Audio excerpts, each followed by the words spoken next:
My guest today on Dateline Abuja is KURECOIN. He is a venture capitalist, a public speaker, a business mentor and coach, the founder of Kure Funds, a private equity fund dedicated to African startups, the current CEO, KURECOINS, an employer of labor with over 300 staff and proudly a Nigerian youth. You're welcome to Dateline Abuja. Good to be here. Okay, there's so much. This is your CV is quite impressive, I must say. Okay. Looking at Nigeria, can you state out the roles that you have played to contribute to the GDP of Nigeria? Okay, fantastic. Thank you very much. Good to be here. Well, it's a great country we have, and everyone involved in it somehow contributes to the nation. However, it's the scope and the way you contribute that really matters sometimes.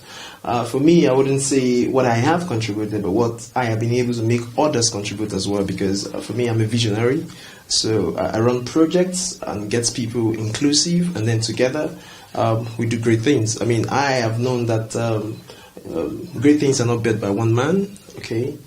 Great things are usually built by great minds. So it's me bringing out a vision and then getting people to come alongside and then create something big. And that's what I've been able to do with the holding company. And then we have about 30 portfolio companies under it. And it's really amazing that these are enterprising Nigerians, you know.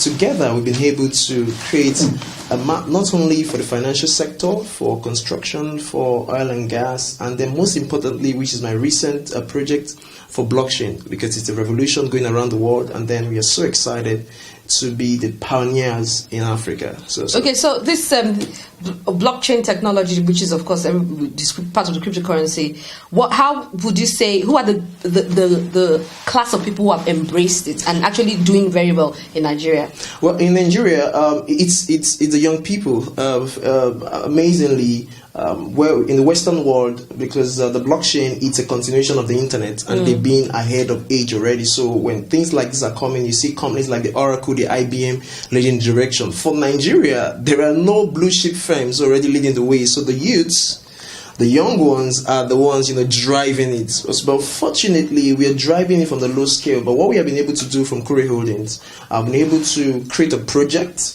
And this is the first of its kind from Africa. So my contribution really is not to Nigeria, it's actually to Africa as a whole, because the continent has been seen as a dump yard for technology, for finance. So it's what they cannot use, that's what they give to us. But for the very first time, we are creating a project and sending to the world, and that's what we're doing. And it's the youth that are doing this? Of course, yes. As you can see, I am a youth. Well, now, the comments, we're going to try to analyze this comment that the president made, and we played the video earlier on the show, which he didn't actually say lazy, but in summary, it means lazy.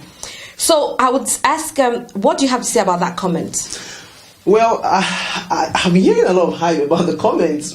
For me, publicity is publicity. I think when I saw that, that to me is an advert for the Nigerian youth. I don't see it as, because he just said that Nigeria, with its population, has about 60%, about 30%. Nigeria is one of the few countries in the world that has its population of 60% as youth. That's strength. I mean, if I am a businessman and listening to the president and hearing that, what I will see is opportunity, which means there are young people. If the young people are not educated, which means there's cheap labor. So I don't see that as, that's publicity for me. So for that comment, well, you may be angry if you see it from the side of, well, is he talking to me or is he not talking to me?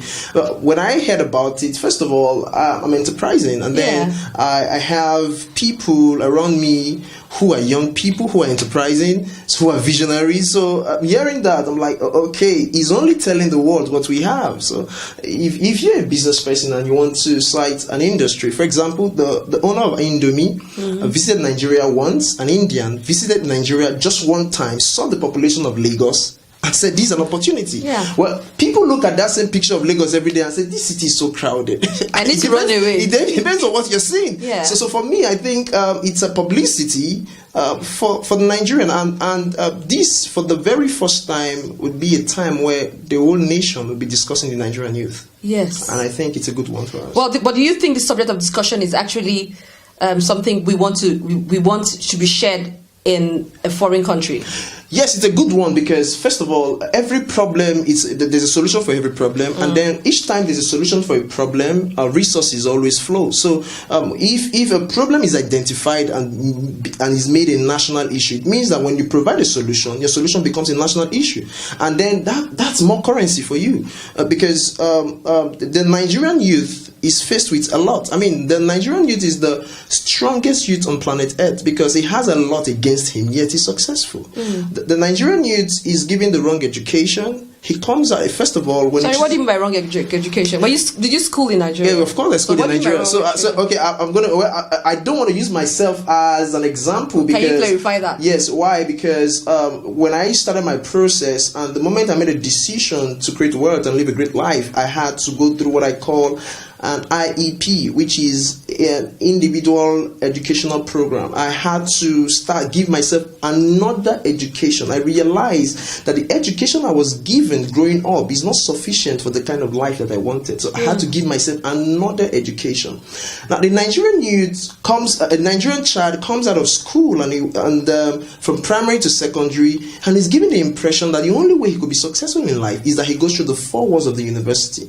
So that's why you see all of them going through the jam, because that's the only way that has been shown to them as the direction. And then they want to go into school. The universities are not enough for the courses, and then because he's been told that the only way he could live a successful life is to go through the 4 walls, he takes whatever course is given.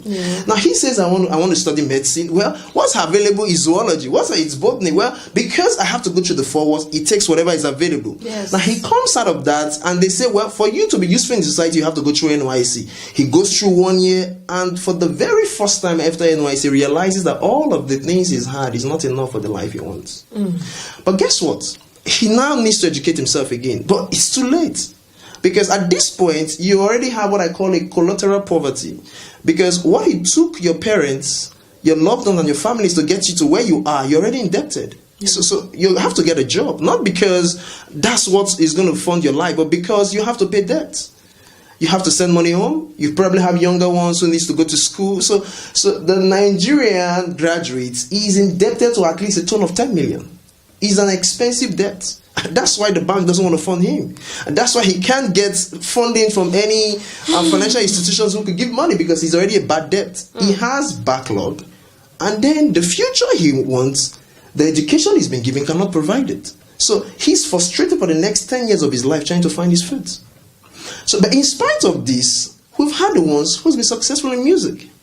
We've had the ones who've been successful in sport. But guess what? Even these areas that are being successful, most of them, that's why they strive to go out of the country to be able to find their footings, because the sport is not open. If I want to be a professional sport, I don't need the 4 walls of the university. It's a waste of time. I just have to come out from my secondary school and go to an academy and become a superstar.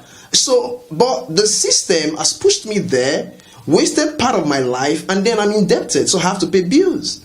So the young man sees an opportunity in the other world, maybe in the Western world. When a guy comes out of school, the first thing he's looking for is a mentor.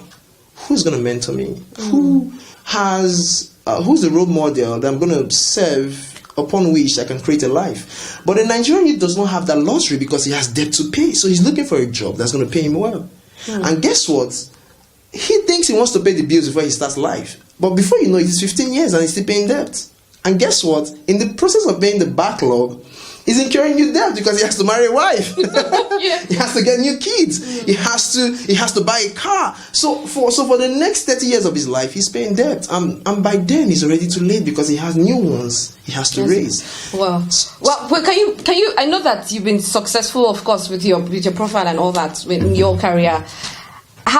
What have been your challenges as a youth to come this far? Okay, for me, if you listen to what I said about the statement the president made, you'd realize that I see things from another perspective. So my challenge that I've had, as being the reason I become successful. So I don't know, usually people want to point challenges, and then these are the things that held me back. But my challenges were the things that made me move forward. Yeah. So I don't know. Yeah, but I understand your challenges actually pushed. Yes, they actually pushed me. Good. But what are they? Okay, fantastic. One of the first challenge that I've had is the fact that because I've looked at the internet during the internet boom. I'm speaking now on my current project. I looked at the internet boom. I realized that not so much was done for us when the technology was emerging.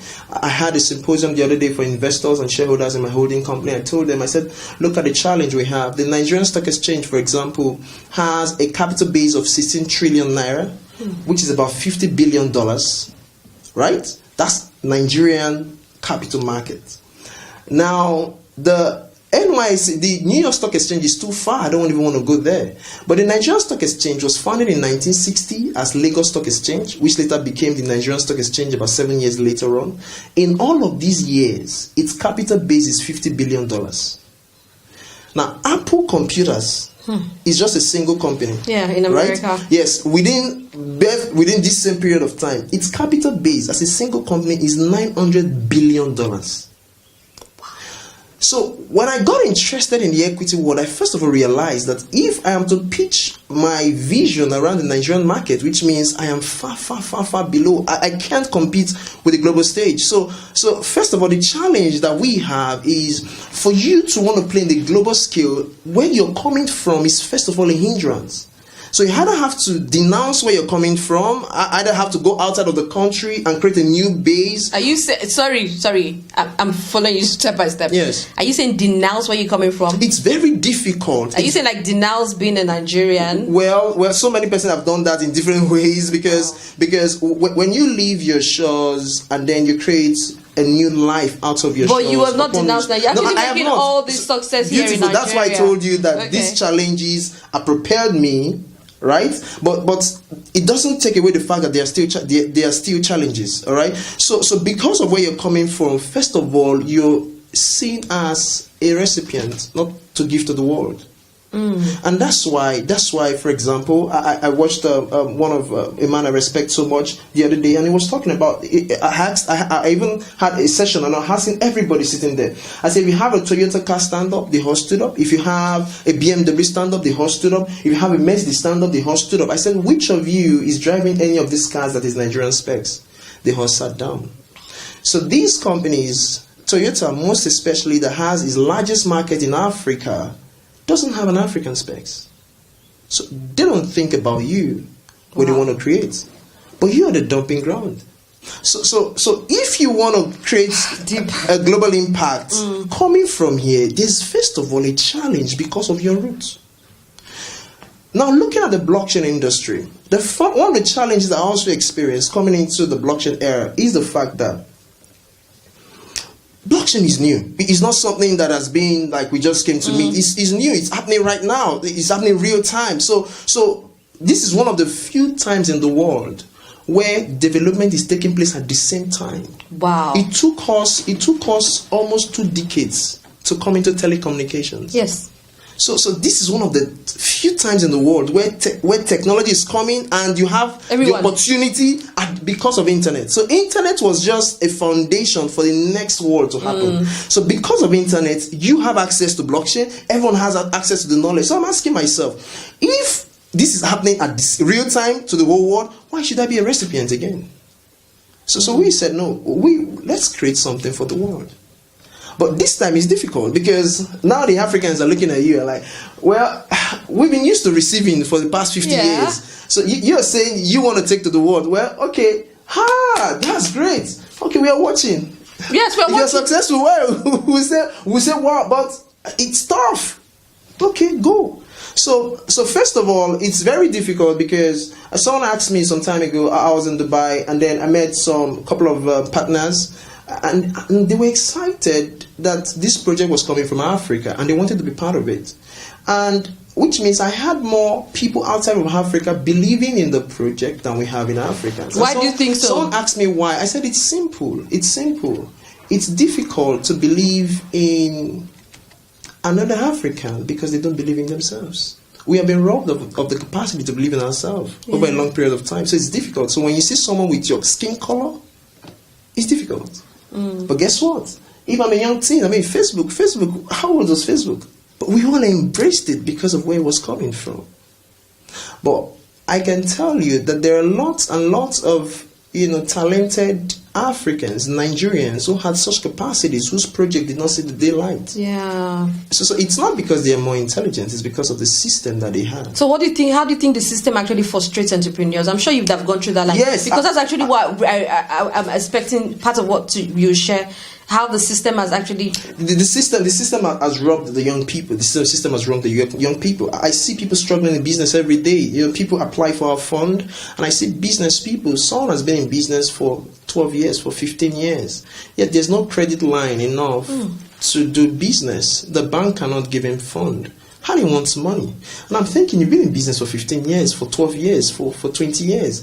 Now, why can't the bank give you money? The bank cannot give you a bank guarantee, because for a bank to give you a bank guarantee, you have to have that same amount of money in their deposits. So I need 10 billion naira bank guarantee, which means I need to have 10 billion. But if I have 10 billion, why would you go to I the need bank? a bank guarantee? So the instruments for businesses are not working. They're almost non-existent. Insurance bond is another form of maybe bank guarantee. They're instruments you can use for business. It's difficult. I said, okay, well, I run a fund. I'm not a bank. I'm not a financial institution. So, but if you want monies, provide a bond. And it's difficult. The insurance company cannot also give bond. So these systems and these instruments frustrate businesses every day. Businesses are dying daily. Businesses are dying daily. And guess what? These young people come up. They know that they can't have a life in just a salaried job, but then if they look at the business world, there's also no example to keep, because they see the business people frustrated every day, dying out of businesses every day, closing down of business every day. So you hear the young guy say, well, let me have a job first and then I can be doing business. And most people do that. Yes, because there's no hope for the business world. So, you see what I'm saying? But by and large, what this has done is to, first of all, bring these challenges to fore. And then, since the challenges is now to fall, anyone who has an eye to provide solution should key in. That's what I think. Oh, thank you so much. Finally, how do you think that the youth can actually use this opportunity? You said it's an opportunity. It is an opportunity. So how do you think the youth can actually use this, to embrace this opportunity to remove the image? If the president actually feels that he didn't say all, some of the youths are actually this way. What do you think we can do as youths to remove this image from the likes of the president, who actually think that Nigerians are lazy? Okay, beautiful. My mentor said something very striking some time ago. He said, you don't defend character. He said, but you defend image. So, if the only way, for example, if you tell me I'm lazy, the only way I can prove to you I'm not lazy is the result I produce. Yeah. So it's not enough to chant on the social media and say we're not lazy, I'm not lazy. No, that's not enough. So whatever it is you're doing, whatever enterprise it is you're doing, put your energy to it, put your strength to it, produce results, become outstanding enough for the world to recognize you. The truth is, you do not need the government to become successful. You do not need support from your family to become successful. You don't need all of that. But the truth is, if you had it, it can soften things. But if you don't have it, there are people like I didn't have support from the government. Neither do I have from my parents. I'm like the average, young guy that comes up and has debts to also pay, because if the parents are calling you are an investment. It's a very wrong mentality. The parents see us as an investment. We are not supposed to be an investment. That's wrong. Well, that's another day's talk. Yeah. But they see us as an investor. We need to pay back. But whatever it is you're doing, stay strong to it. Put your energy, put your strength to it. And finally, if you're in business, I used to say it very harsh, but I'm not going to say it here like this. I used to say in my private mentorship class, I say, if you have a business, you don't have a mentor, close shop. Because there's no wisdom making mistake when other people have been successful. There's no wisdom in it. So find a mentor. Find a mentor. I know the challenges most people have sometimes. People say, just imagine, someone is standing in front of me. He has a great competence I need. He has a competence I need to execute a vision, right? Because I beg to differ, but that's another day story. Okay. Yeah. Okay. But it's your opinion. Okay. So I say, well, this project is going to be successful. In the next 10 years, this project will be worth this amount of money. Wouldn't you like to be an owner, a 10% owner of this viable project? He sees it, he likes it, he wants to say yes, and suddenly realizes that there's rent to pay. Suddenly he realizes that there's debt so because of all of that, he shortens his mindset and says, I prefer salary. So, but what I want to let you know is that there are also people who have enough of these challenges, in spite of it, still decide to say, well, I know I have this problem, I know I have this debt, I know I have rent to pay, but I'm going to focus and face my vision. And let me tell you, 60% of the time, they become successful. So just stay true to whatever it is you're doing, find a mentor, stay true to your purpose, your vision, and then, of course, you're going to produce results. Thank you so much.